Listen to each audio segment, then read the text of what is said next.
Xullas qarindoshlar, mantiqasi qonda pishgan qovoq shunaqangi shirin bo'ladi deb hech ham o'ylamagandim.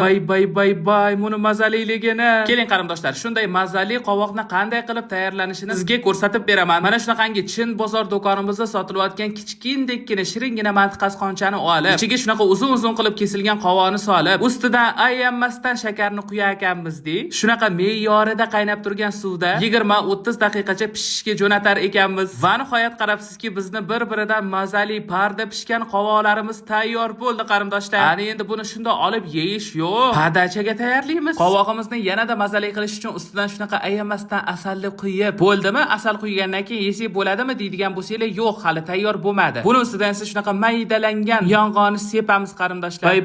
Bay, buni bemalol umuman qovoq yemaydigan odamlar ham mazza qilib yeydi-yu. Albatta uyda sinab ko'ringlar qarindoshlar, juda ham mazali chiqadi. Qarindosh, siz reklama qilgan Chin bozorda sotilayotgan shiringina mana shunaqangi mantiqasi qonchani qayerdan olamiz deydigan bo'lsanglar, hammamiz biladigan Uzun marketga kiramiz va Uzun marketdan qidiruv bo'limiga Chin bozor deb yozamiz qarindoshlar va aynan mana shu yerdan hozirgina reklama qilgan mantiqasi qonchamni butun O'zbekiston bo'ylab zakaz qilsanglar bo'ladi qarindoshlar. Nafaqat mantiqasi qon, balkim Chin bozor do'konimizdagi boshqa mahsulotlarni ham bemalol zakaz qilsanglar bo'ladi. Ayniqsa hozirda Uzun marketdagi Chin bozor do'konimizda juda ham katta chegirmalar ketmoqda.